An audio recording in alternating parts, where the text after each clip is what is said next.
আসসালামু আলাইকুম বন্ধুরা, আজকে আমরা বানাবো পাটি সাপটা। 3টে নারকেল কুড়ে নিয়েছি, একটা বড় সাইজে, দুটো ছোট ছিল। নারকেলটা কোড়া নিয়েছি, দিয়ে দেবো ওর মধ্যে কিশমিশ, দিয়ে দেবো পেস্তা বাদাম, এখানে গুড় আছে, গুড়টা দিয়ে এখন রেডি করব। ছাইটা দিয়ে দেবো, তেজপাতা 3খানা দিয়ে দিলাম, কড়াই বসতে দিয়েছি, গুড়টা গলার জন্য পানিও দিয়ে দিয়েছি, দিয়ে দিলাম এলাইচি, গুড়টাকে দিয়ে দিলাম গলার জন্য।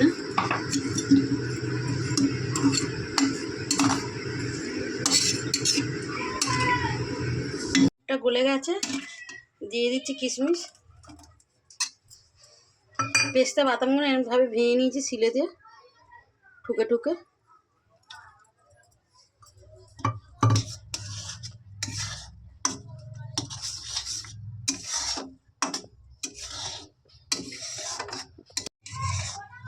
এটা ভালো করে ফুটে গেছে, দিয়ে দিচ্ছি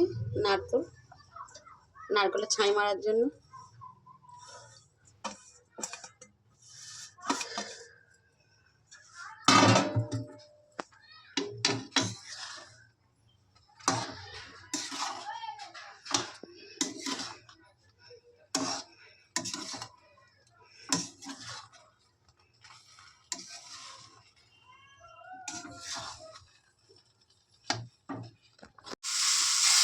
আমার নারকেল ছাইটা পুরো রেডি আছে পাটি সাপটার জন্য।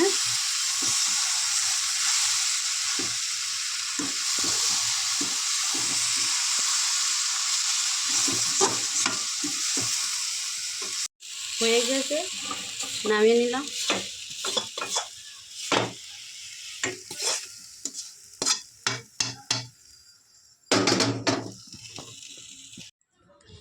পাটি সাপটার জন্য নিয়ে নিয়েছি ময়দা, নিয়ে নিয়েছি চালের গুঁড়ো, দোকানে যেটা বিক্রি হয় ওইটা নিয়ে নিয়েছি,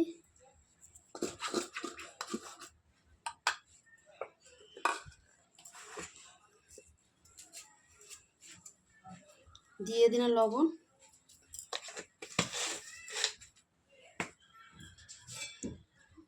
দিয়ে ভালো করে এটা মাখিয়ে নেবো।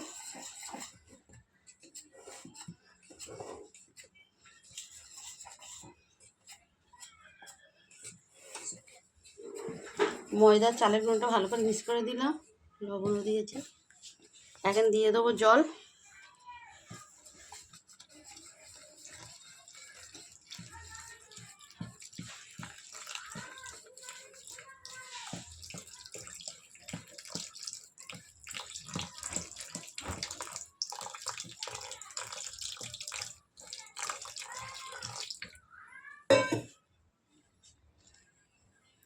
আরও লাগবে জল।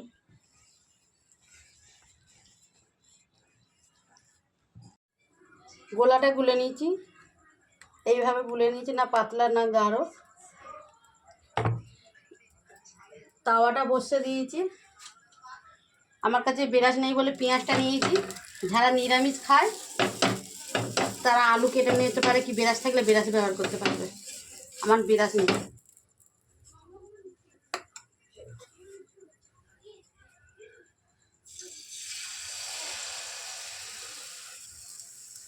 আর একটু দিয়ে দেবো,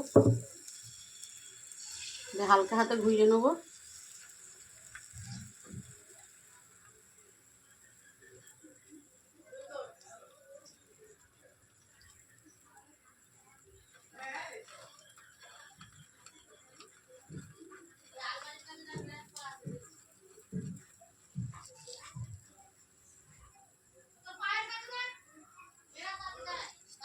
দিয়ে দিলাম নারকেল,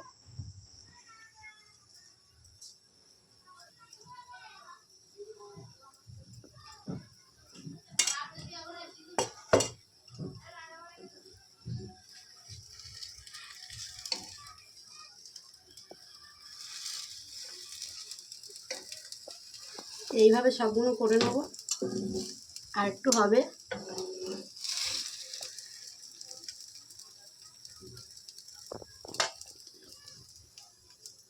অল্প একটু তেল দিয়ে ভেজে নেব।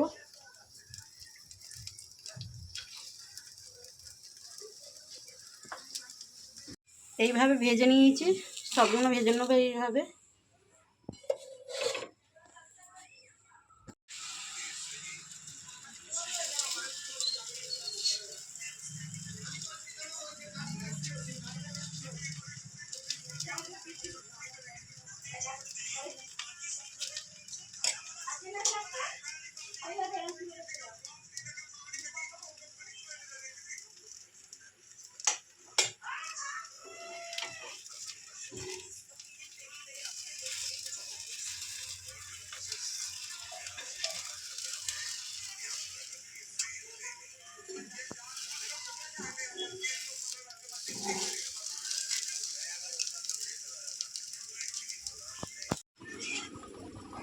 এইভাবে সবগুলো করে নেবো।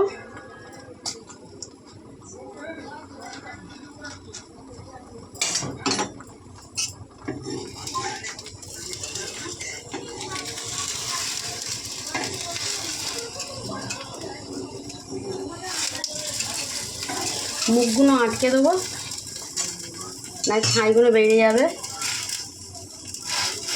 এইভাবে সব আটকে দেবে, একটুখানি ওই ময়দা দিয়ে দেবে, হয়ে যাবে।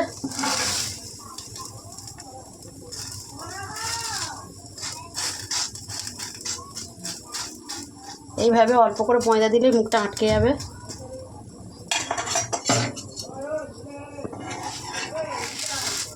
লাল লাল করে ভেজে নেবো আমি। এইভাবে সবগুলো করে নেবো, ভেজে নেবো।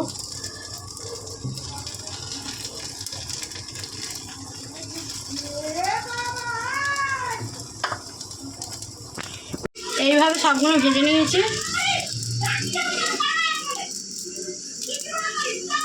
মুখগুলো কিন্তু বন্ধ করে দেবে না, এই দেখো মুখ বন্ধ করে দিয়েছি আমরা সব, নাই খুলে বেরিয়ে যাবে বাইরে দিয়ে। আমার সব ভাজা হয়ে গেছে, লাল লাল করে ভেজে নিয়েছি।